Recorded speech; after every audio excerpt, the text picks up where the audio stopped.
दुखा कलेवरां दा नाश, सुखां दा प्रवेश करना हर मैदान, आजीवन फतेह बख्श कर ले, जो जी संगत आते आवे सो जी राजी जाए, सिख पढ़दे सुनदे सरबत लाहे वंधोन, नानक नाम चढ़दी कला, तेरे भाने सरबत दा भला।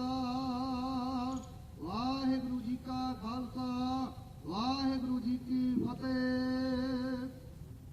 अऊज़ु बिल्लाहि मिनश शैतानिर रजीम, बिस्मिल्लाहिर रहमानिर रहीम, अल्हम्दुलिल्लाहि रब्बिल आलमीन, अर्रहमानिर रहीम, मालिकि यौमिद्दीन, इय्याका नअबुदु व इय्याका नस्तईन, इहदिनस सिरातल मुस्तकीम, सिरातल लज़ीना अनअमता अलैहिम, गैरिल मग़दूबि अलैहिम वलद्दाल्लीन। या इलाहल आलमीन, या रहमान या रहीम, या अल्लाह, आज इस मुबारक मौके पर कमांड हॉस्पिटल का संग बुनियाद माननीय रक्षा मंत्री श्री राजनाथ सिंह द्वारा रखा जा रहा है। इस खुशी के अवसर पर हम आपसे दुआ करते हैं कि इस हॉस्पिटल की तामीर को आसानी के साथ पूरा फरमाइए, इसमें तमाम आने वाली रुकावटों को दूर फरमाइए, इस हॉस्पिटल में आने वाले हर एक पेशेंट को सेहत और तंदुरुस्ती अता फरमाइए। हमारी इन दुआओं को महज अपने फजल से कबूल फरमाइए। आमीन बिरहमतिका या अरहमर राहिमीन।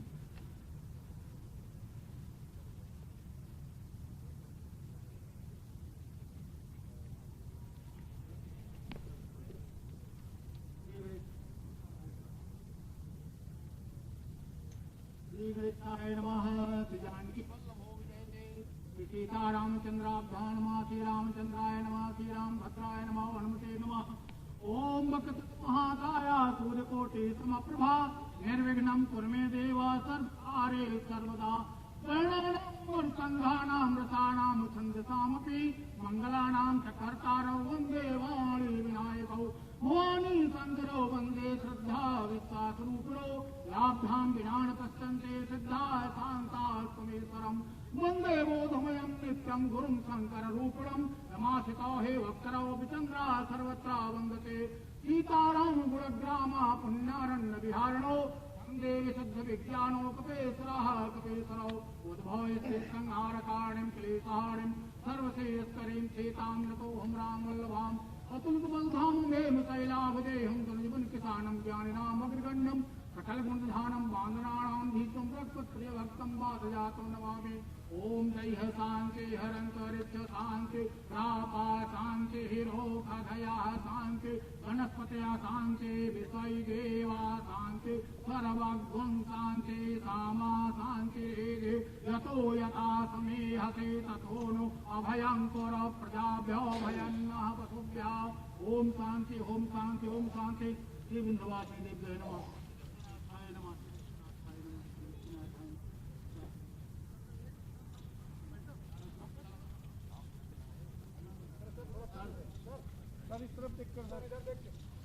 भारत माता की, भारत माता की, भारत माता की।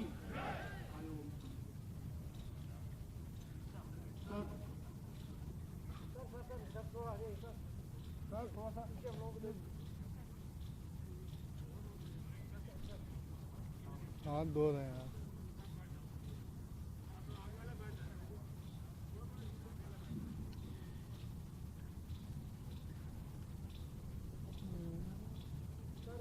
इधर पीछे हट जाइए।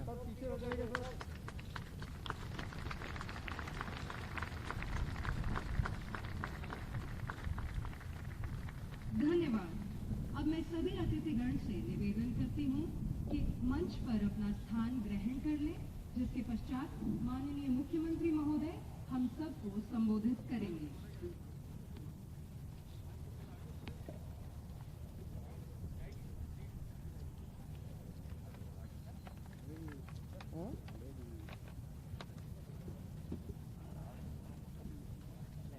इस भूमि पूजन और शिलान्यास कार्यक्रम के साथ लखनऊ कमान अस्पताल में एक महान कार्य का आवाहन हो गया है। अब मैं निवेदन करती हूँ माननीय मुख्यमंत्री महोदय योगी आदित्यनाथ जी से कि वे आप सभी को संबोधित करें। धन्यवाद श्रीमान।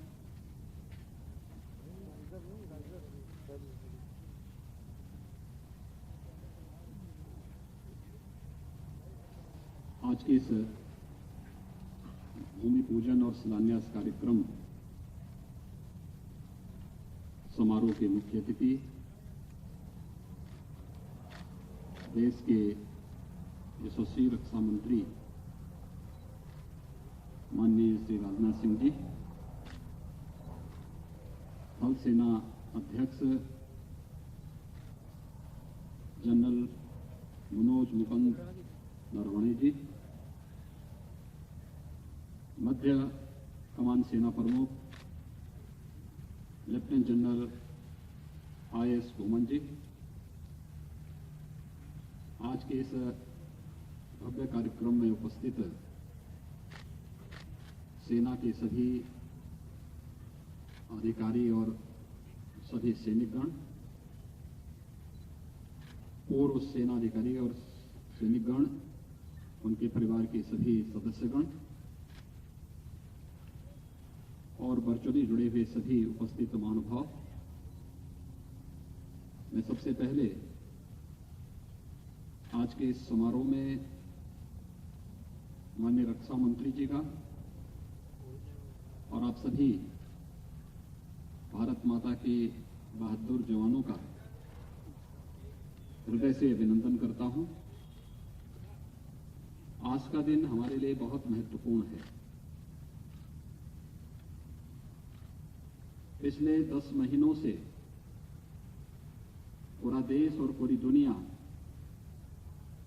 जिस महामारी से त्रस्त थी, पस्त थी, उस महामारी कोरोना के खिलाफ वैक्सीनेशन की शुरुआत आदरणीय प्रधानमंत्री जी के महत्वपूर्ण संबोधन से आज पूरे देश के अंदर प्रारंभ हुआ है। देश की सबसे बड़ी आबादी का राज्य उत्तर प्रदेश की राजधानी लखनऊ में स्थित सेना के इस महत्वपूर्ण मध्य कमान में देश के इस राज्य की राजधानी में न्यू कमांड हॉस्पिटल के भूमि पूजन और शिलान्यास का कार्यक्रम भी इसके साथ प्रारंभ हो रहा है। इस दोहरी खुशी के अवसर पर मैं हृदय से माननीय रक्षा मंत्री जी का हृदय से अभिनंदन करता हूं, स्वागत करता हूं और अपने सेना के सभी जवानों को, पूर्व सैनिकों को, उनके परिवार के सदस्यों को हृदय से बधाई भी देता हूं, अपनी शुभकामनाएं भी देता हूं। वास्तव में भारत की सेना दुनिया के अंदर अपने शौर्य और पराक्रम के लिए जानी जाती है। स्वाभाविक रूप से सेना की उन आवश्यकताओं की पूर्ति के लिए भारत सरकार ने अपने स्तर पर वे हर प्रकार की सुविधाएं देने की व्यवस्था की है, जो न केवल उन्हें बल्कि उनके परिवार के सदस्यों को सेवा काल और सेवा काल के बाद भी एक उत्तम आरोग्यता प्रदान करने में योगदान दे सके। आज का ये कार्यक्रम मध्य कमान के इस न्यू कमांड हॉस्पिटल की भूमि पूजन और शिलान्यास की दृष्टि से अत्यंत महत्वपूर्ण है। हम सब जानते हैं स्वास्थ्य सेवाओं की उपयोगिता कितनी महत्वपूर्ण होती है। पिछले 10 महीनों के दौरान कोरोना से जूझ रहे दुनिया को और देश को हम सब लोगों ने बेहतर प्रबंधन के माध्यम से एक नया संदेश भी दिया है और लखनऊ जैसे राजधानी क्षेत्र में न्यू कमांड हॉस्पिटल की उपयोगिता हम लोग अच्छी तरह समझ सकते हैं। मुझे याद है कोरोना के दौरान उत्तर प्रदेश ने कोरोना प्रबंधन के लिए जो बेहतरीन प्रयास किए, इसमें हम लोगों को सेना से निरंतर सहयोग प्राप्त होता रहा। सेना और सिविल प्रशासन का आपसी बेहतर समन्वय इस वैश्विक महामारी में देश की सबसे बड़ी आबादी के राज्य को सुरक्षित रखने, उनके मन में एक नए विश्वास को स्थापित करने में बहुत बड़ी भूमिका का निर्वहन इस दौरान हुआ। दूसरा, कमांड हॉस्पिटल ने पहले से ही लखनऊ के SGPGI, KGMU, RML इंस्टीट्यूट के साथ MOU किए हैं। साथ ही साथ जहां पर भी बेस हॉस्पिटल कमांड हॉस्पिटल के हैं, उन जनपदों के भी महत्वपूर्ण संस्थानों के साथ सेना के साथ बेहतर तालमेल करते हुए सिविल प्रशासन ने सैनिकों के लिए, पूर्व सैनिकों और उनके परिवार के सदस्यों के लिए बेहतरीन सुविधा देने की जो व्यवस्था की है, एक बहुत ही अभिनंदनीय और अनुकरणीय उदाहरण है। और मैं विश्वास के साथ कह सकता हूं कि सेना का अनुशासन, सेना का जो धैर्य है, जो संयम है और सेना की जो व्यवस्था है, वह सिविल प्रशासन को भी नया करने, नए उत्साह से आगे बढ़ने के लिए निरंतर प्रेरित करता है। आगे बढ़ने के लिए एक नया उत्साह, एक नया उमंग उनके अंदर भरता है। हम लोग मिलकर के इस पूरी व्यवस्था को आगे बढ़ाएंगे।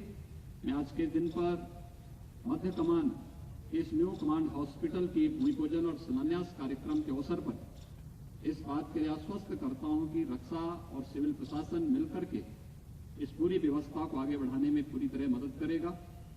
और जिस भी प्रकार की सिविल प्रशासन से अपेक्षा हमारी रक्षा सेनाओं का होगा, वह भरपूर सहयोग प्रदेश सरकार, हमारा सिविल प्रशासन रक्षा सेनाओं को उपलब्ध कराने का कार्य करेगा। एक बार फिर से मैं आज के इस अवसर पर इस अत्याधुनिक सुविधाओं से युक्त न्यू कमांड हॉस्पिटल के भूमि पूजन और शिलान्यास कार्यक्रम के अवसर पर माननीय रक्षा मंत्री जी का हृदय से अभिनंदन करता हूं। हमारे थल सेनाध्यक्ष आज के इस समारोह में यहां पर उपस्थित हुए हैं। लखनऊ वासियों की ओर से उनका भी अभिनंदन करता हूं। यहां के आर्मी कमांडर, जिनके प्रयास से एक लंबित परियोजना आज यहां पे मूर्त रूप लेती हुई दिखाई दे रही है, उनको और उनकी पूरी टीम को हृदय से धन्यवाद देते हुए सभी सैनिकों को, सभी पूर्व सैनिक और उनके परिवारजनों को भी इस अवसर पर हृदय से बधाई देता हूं, अपनी शुभकामनाएं देता हूं और विश्वास व्यक्त करता हूं कि हम सब मिलकर के इस प्रकार की योजनाओं के माध्यम से सभी नागरिकों को बेहतर स्वास्थ्य की सुविधा उपलब्ध कराने में हम लोग सहभागी बनकर के आगे कार्य करेंगे। आप सबके प्रति मेरी शुभकामनाएं। धन्यवाद। जय हिंद। मैं माननीय मुख्यमंत्री जी का उनके संबोधन के लिए आभार प्रकट करती हूं। अब मैं निवेदन करूंगी आदरणीय रक्षा मंत्री महोदय श्री राजनाथ सिंह जी से कि वे हम सबको संबोधित करें। धन्यवाद श्रीमान।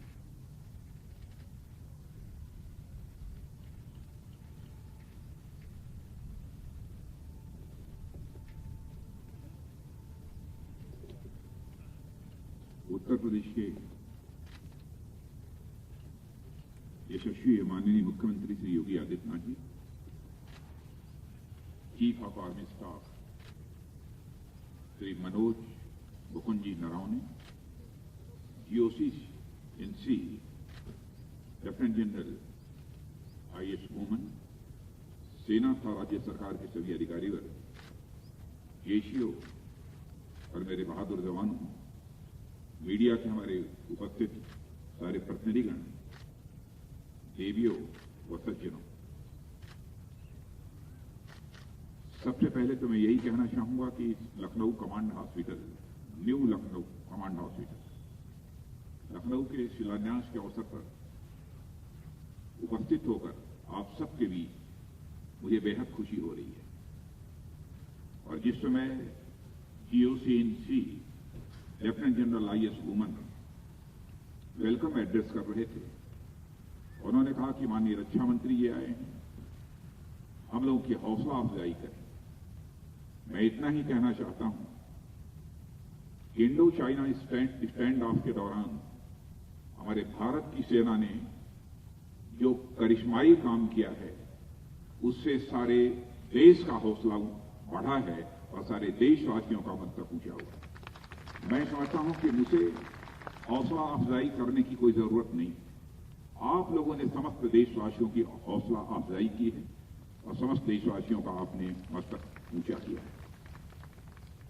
उत्तर प्रदेश में, उत्तर प्रदेश की राजधानी लखनऊ में यह सेंट्रल कमांड हॉस्पिटल का आज शिलान्यास हो रहा है। वैसे हमारे माननीय मुख्यमंत्री श्री योगी नाथ जी के नेतृत्व में उत्तर प्रदेश विकास की यात्रा पर तेजी के साथ चल पड़ा है और मैं मानता हूं कि न्यू कमांड हॉस्पिटल उसी यात्रा की एक और कड़ी है। इसलिए इस अवसर पर इस प्रोजेक्ट से जुड़े हुए जो लोग भी हैं, सभी को मैं अपनी तरफ से हार्दिक बधाई देता हूं और अपनी हार्दिक शुभकामनाएं भी देता हूं। नए वर्ष की शुरुआत हो रही है तो इस प्रांत में एक नए न्यू कमांड हॉस्पिटल के निर्माण के साथ शुरुआत हो रही है और यह नया निर्माण हमें यह संदेश देता है कि यदि हमारा यह पिछला साल यह बाधाओं का साल रहा है तो निश्चित रूप से यह वर्ष समाधान का साल होगा। पिछला साल यदि हमारा निराशा का वर्ष रहा है तो निश्चित रूप से यह वर्ष हमारे लिए एक उत्साह का वर्ष होगा। साथियों, लखनऊ में सेंट्रल कमांड होने के कारण देश के एक बड़े हिस्से के साथ साथ नेपाल के भी सर्विंग और रिटायर्ड जो ऑफिसर्स होते हैं, जो अन्य जवान होते हैं, उनके परिवार के सदस्य होते हैं, उनकी सेवा की जिम्मेदारी का निर्वाह यह कमांड हॉस्पिटल यहां पर करता है। यह हॉस्पिटल देश की रखवाली करने वाले प्रहरियों और उनके परिजनों की विशेष रूप से देखभाल करता है। मुझे यह भी बताया गया है कि पिछले लगभग 1.5 शताब्दी से यानी 150 वर्ष से ज्यादा, संभवतः 160 वर्ष हुए हैं, तब यह हॉस्पिटल यहां पर बना था और सेंट्रल यहां पर कमांड हॉस्पिटल के बने हुए भी लगभग 50 वर्ष पूरे हो गए हैं। इस बात की भी जानकारी हमको दी गई है। मैं समझता हूं कि जब आज हमारे प्रधानमंत्री नए भारत के निर्माण की बात करते हैं तो नए कमांड हॉस्पिटल का निर्माण क्यों नहीं होना चाहिए। और आज इस नए कमांड हॉस्पिटल के निर्माण का सिलसिला यहां से प्रारंभ होता है। लंबे समय से इसकी आवश्यकता अनुभव की जा रही थी और जैसा जीओसी ने बतलाया, 20 वर्षों से लगातार यह प्रयत्न हो रहा था यहां पर न्यू कमांड हॉस्पिटल बन जाए, लेकिन तरह तरह की बाधाएं इसमें पैदा हो रही थी। मुझे यह भी बताया गया कि शायद सेना की सेक्रेटरिएट ने 2018 में ही इसे पास कर दिया था, लेकिन प्रोसीजरल डिले, बजटरी कंस्ट्रेंट्स आदि ऐसे कई कारण थे जिन कारणों से बराबर इसका निर्माण कार्य चलता रहा। लेकिन यह सारी बाधाएं अब दूर कर दी गई हैं और मैं पूरी तरह से आश्वस्त हूं कि अब जल्दी से जल्दी इस न्यू कमांड हॉस्पिटल का निर्माण संपन्न हो जाएगा। और जिस समय मेरा अभी प्रेजेंटेशन हो रहा था उस समय मैंने देखा, मुझे इस बात की भी जानकारी दी गई, यहां पर जहां कमांड हॉस्पिटल ये बन रहा है वहां पर वृक्ष जो लगे हैं उसमें अधिकांश वृक्ष काटे नहीं जा रहे हैं ताकि पर्यावरण पर कोई प्रतिकूल असर न पड़े, बल्कि उनका रीलोकेशन किया जा रहा है। ये बेहद प्रसन्नता की बात है। इसके लिए मैं आप सबको अपनी तरफ से हार्दिक बधाई देता हूं। कोविड संकट जिसके हमारे माननीय मुख्यमंत्री श्री योगी आदित्यनाथ जी ने चर्चा की, उसे आप सभी वाकिफ हैं। भारत ही नहीं, सारी दुनिया इस संकट से जूझ रही है। सारी दुनिया इस पैंडेमिक की चपेट में इस समय भी है। क्या हम में से किसी ने कभी सोचा था ऐसी पैंडेमिक, ऐसी महामारी इस देश में आएगी कि बिना हम धूमधाम के साथ बिना अपने दोस्तों के हम होली का त्योहार मनाएंगे? क्या हमने कभी सोचा था? हम बिना धूमधाम के, बिना अपने दोस्तों के, बिना अपने सारे संबंधित लोगों के दिवाली और ईद का भी हम त्योहार मनाएंगे? लेकिन कोविड पैंडेमिक ने ऐसे हालात पैदा कर दिए, हमने कभी सोचा नहीं था ऐसे भी हालात इस देश में पैदा होंगे कि सारी रेलें ठप हो जाएंगी, जहाजों का आवागमन ठप हो जाएगा, बाजार बंद हो जाएंगे और स्कूल बंद हो जाएंगे, और यह सारा का सारा काम एक दिन में ही, एक झटके में हो जाएगा। इसकी तो हम लोगों ने कभी कल्पना भी नहीं की थी। लेकिन मुझे प्रसन्नता है इस बात की, हमारे प्रधानमंत्री जी श्री नरेंद्र मोदी जी के नेतृत्व में इस आपदा के आने के साथ साथ इससे निपटने के भी प्रयास प्रारंभ कर दिए गए और बहुत ही हिम्मत और साहस और सूझबूझ के साथ इस कोविड पैंडेमिक की चुनौती को हमारे प्रधानमंत्री ने स्वीकार किया और स्वयं इस चुनौती से निपटने के लिए क्या क्या कदम उठाए जाने चाहिए उस पर गंभीरता के साथ विचार किया और मंत्रिमंडल में उनके साथ होने के कारण और प्रायः बैठकों में रहने के कारण मैं कह सकता हूं कि एक सप्ताह में 2-3 बैठकें निश्चित रूप से कोविड पैंडेमिक के चैलेंज से निपटने के लिए बराबर हमारे प्रधानमंत्री ने की। जिस समय महामारी का संकट हम सबके सामने आया था, सबसे बड़ी चुनौती थी कि टेस्टिंग लैब्स, मुश्किल 2 टेस्टिंग लैब्स थे। आज 1000 से अधिक टेस्टिंग लैब्स इस भारत में बन गई। मास्क का संकट था, पीपीई किट्स नहीं थे, वेंटिलेटर्स की कमी थी। लेकिन आज मैं कह सकता हूं कि हमारे भारत ने जो तत्परता दिखाई है और जिस सूझबूझ का परिचय दिया है कि आज जहां पर टेस्टिंग लैब में हमारे हजारों से ज्यादा अधिक हो गए हैं, वहीं पर मास्क, पीपीई किट्स और वेंटिलेटर हमने पर्याप्त संख्या में बनाकर केवल देशवासियों की सेवा ही नहीं कर रहे हैं, बल्कि दुनिया के दूसरे देशों को एक्सपोर्ट करने का भी काम कर रहे हैं। और ऐसे हालात हम लोगों ने 4, 5, 6 महीने के अंदर ही पैदा किए हैं इस देश में। यह कोई छोटी कामयाबी नहीं है।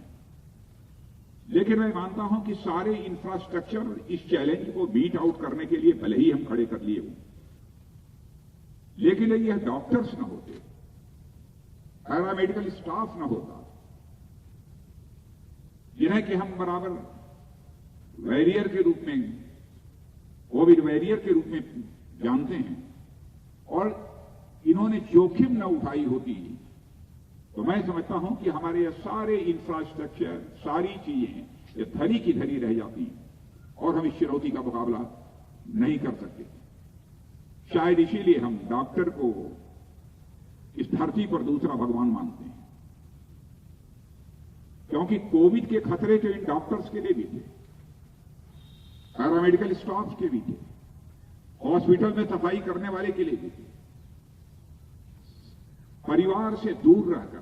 और मैंने देखा है कुछ डॉक्टर्स को खाना खाने के लिए जब जाते थे, अपने घर के बाहर एक चटाई पर बैठकर उनकी पत्नी किसी दूसरे के माध्यम से दूर ही खाना रख देती थी और वह खाना ले जाकर उस चटाई पर बैठकर अपने घर के बाहर खाकर पुनः हॉस्पिटल चले जाते थे।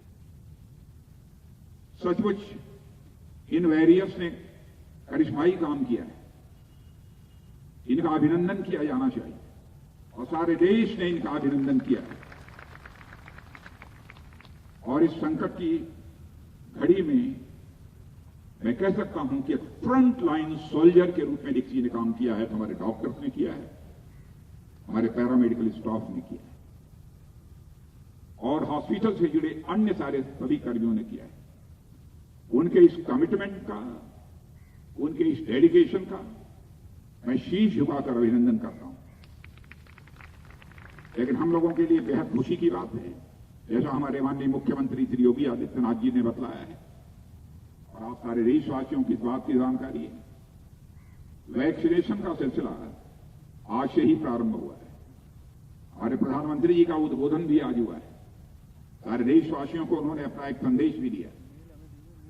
2 वैक्सीन तो इंडिजिनस स्वदेशी हम लोगों ने बना ली है, लेकिन 4 वैक्सीन और भी जल्दी आने वाली है। और यह वैक्सीन केवल भारतवासियों को ही नहीं लगाई जाएंगी, बल्कि दुनिया के दूसरे देशों को भी हम जल्दी ही एक्सपोर्ट करने वाले हैं, क्योंकि भारत एक ऐसा देश है जिस देश ने केवल अपनी चिंता नहीं की है, बल्कि सारे विश्व की चिंता की है। शायद यही कारण था कि हमारे देश के रहने वाले ऋषियों और मनुष्यों ने वसुधैव कुटुंबकम का संदेश यदि किसी देश की धरती से सारे विश्व को दिया है, तो केवल और केवल भारत देश की धरती से दिया है। The whole world is a family. इसलिए इस वैक्सीन के माध्यम से जहां हम अपने देशवासियों का वैक्सीनेशन करेंगे, इस चुनौती से निपटने की उनके अंदर ताकत पैदा करेंगे, वहीं पर सारे विश्व में भी जहां पर अधिकतम इसको एक्सपोर्ट किया जा सकता है, एक्सपोर्ट करेंगे। लोगों के द्वारा इसकी बराबर डिमांड भी हो रही है। भारत में तो बराबर हम लोगों ने यही अपेक्षा की है, सर्वे भवन्तु सुखिनः, सर्वे भवन्तु सन्तु निरामया, सभी सुखी हों, सभी निरोगी हों। वैदिक काल से ही हमारी चिकित्सा पद्धति का भी आप अध्ययन करें, आप इस नतीजे पर पहुंचेंगे। बहुत उस समय भी केवल मानव मात्र की चिकित्सा की चिंता भारत ने नहीं की, बल्कि अन्य प्राणियों की भी चिंता की है। अशोका द ग्रेट शासनकाल के इतिहास के पन्नों को पलटकर यदि आप देखें, तो उस समय गाय, भैंस, बिल्ली, चमगादड़, इन सब सारे जंतुओं के इलाज की भी व्यवस्था दी गई है। आप उस समय का इंस्क्रिप्शन उठाकर देखिए, आपको इस बात की जानकारी मिले। क्यों न करें? क्योंकि भारत एक ऐसा देश है जहां के रहने वाले ऋषियों और मनीषियों ने कहा है, यत् पिंडे तत् ब्रह्मांडे, जो पिंड में है वही ब्रह्मांड में है, यानी होल यूनिवर्स में है। जो पिंड में है वही ब्रह्मांड में है, जो जड़ में है वही चेतन में है, जो सूक्ष्म में है यानी छोटे में है वही विवर्त में है यानी बड़े में है, जो मेरे में है वही तेरे में है। यह कल्पना हमारे देशवासियों ने क्यों नहीं चिंता की अन्य प्राणियों की? महात्मा गांधी ने भी सभी प्राणियों की चिंता करते हुए स्वच्छ भारत और स्वस्थ भारत का सपना देखा। और मैं कह सकता हूं कि सचमुच सारे इसके पहले के भी प्रधानमंत्रियों ने काम किया है, लेकिन आज के हमारे प्रधानमंत्री इस दृष्टि से भी उन्होंने करिश्माई काम किया है। मैं पंडित दीनदयाल उपाध्याय की भी यहां चर्चा करना चाहता हूं। बराबर वे कहते थे कि मनुष्य 4 चीजों को मिलाकर बना हुआ है।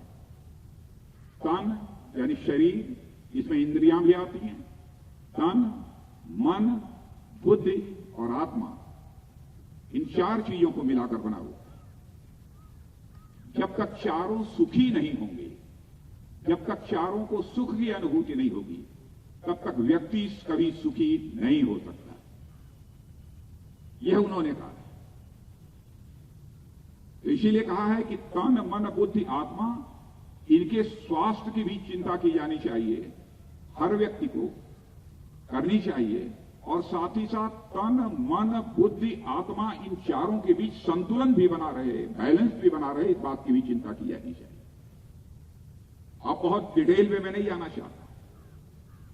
इसमें हो सकता है कुछ ऐसे भी सो कॉल्ड प्रोग्रेसिव जो हमारी बात सुन रहे हो, वो कहेंगे भाई तन, शरीर, मन, बुद्धि की बात तो समझ में आती है, लेकिन आत्मा का एग्जिस्टेंस कहां है? आप मुझे बताइए।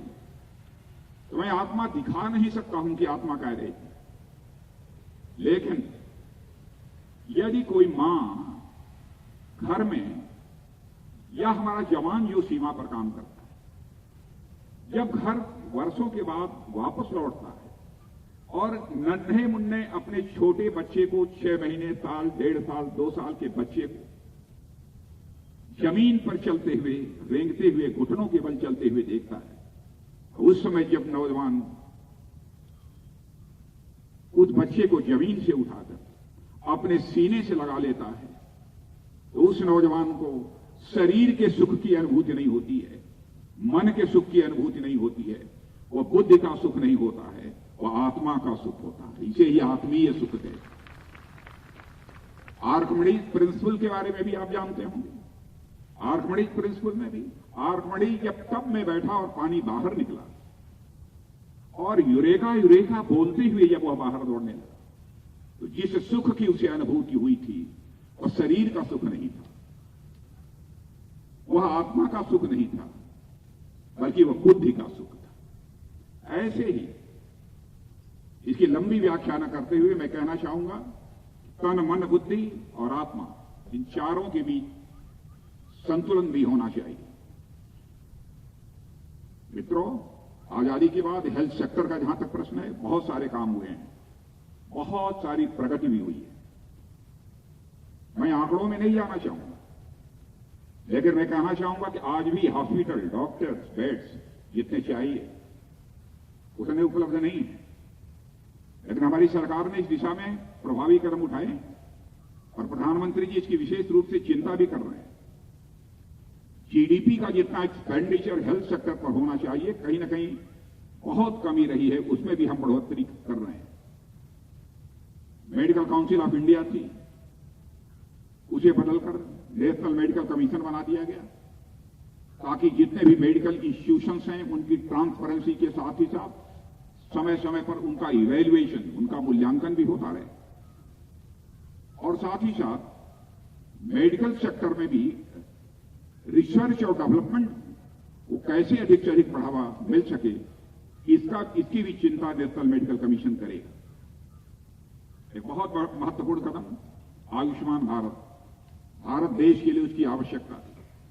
5 लाख रुपए तक का एक वर्ष में मुफ्त इलाज कल्पना नहीं कर सकते थे हम कभी, और दुनिया के किसी भी देश में इतनी बड़ी स्वास्थ्य सुरक्षा योजना नहीं है जैसी भारत में आयुष्मान भारत की यह योजना। और आज आपको यह बतलाते हुए मुझे बेहद खुशी हो रही है कि जब से यह health insurance scheme Ayushman Bharat की योजना लागू हुई है, 2 साल में ही 1.5 करोड़ से अधिक लोगों को इसका लाभ मिल चुका है। 1.5 करोड़ से अधिक लोगों को, यानी 1 साल में 5 लाख रुपए तक का मुफ्त इलाज। यदि रोग ठीक नहीं हुआ, दूसरे वर्ष भी 5 लाख रुपए तक का मुफ्त इलाज। सारे विश्व में यह योजना अपने में अनपैरेलल है। प्राइमरी हेल्थ सेंटर्स हमारे जो थे उसको भी अब बदलकर हेल्थ एंड वेलनेस सेंटर के रूप में स्थापित करने की कोशिश की गई है। कई स्थानों पर उत्तर प्रदेश में भी हमारे माननीय मुख्यमंत्री योगी आदित्यनाथ जी ने इस पर विशेष ध्यान दिया है। यदि विचार किया जाना चाहिए हेल्थ के बारे में तो हॉलिस्टिक अप्रोच होना चाहिए, और इसी अप्रोच को ध्यान में रखते हुए यह सिलसिला प्रारंभ किया गया है। हर जिले में एक मेडिकल कॉलेज या पोस्ट ग्रेजुएट मेडिकल कॉलेज लाने की दिशा में भी तेजी से काम हो रहा है, और हमारी सरकार का लक्ष्य है कि हर जिले में मेडिकल कॉलेज होगा और कहीं पोस्ट ग्रेजुएट मेडिकल कॉलेज होगा। इसकी भी हम कोशिश कर रहे हैं। 22 नए एम्स बन गए, 6 वर्षों के अंदर 22 नए एम्स बन गए, और आगे भी नए एम्स बनाने की हमारी योजना है। यानी जितने हमारे डॉक्टर्स एमबीबीएस पोस्ट ग्रेजुएशन करने के बाद भी निकलेंगे और जो उसमें वेल क्वालिफाइड होंगे, ताकि उनकी पोस्टिंग एम्स वगैरह में भी की जा सके। और 5 वर्षों में जो हमारी इसके पहले जो एमबीबीएस की सीट्स थी, 30,000 सीट्स एमबीबीएस की 5 वर्षों में ही बढ़ाई गई। वैसे ही पोस्ट ग्रेजुएशन की लगभग 15,000 सीटें बढ़ाई गई। यह उपलब्धियां मैं आपके सामने इसलिए नहीं गिना रहा हूं, इसकी चर्चा केवल इसलिए कर रहा हूं कि हेल्थ सेक्टर को लेकर हमारी सरकार कितनी जागरूक है, इसलिए मैंने इसकी चर्चा की है।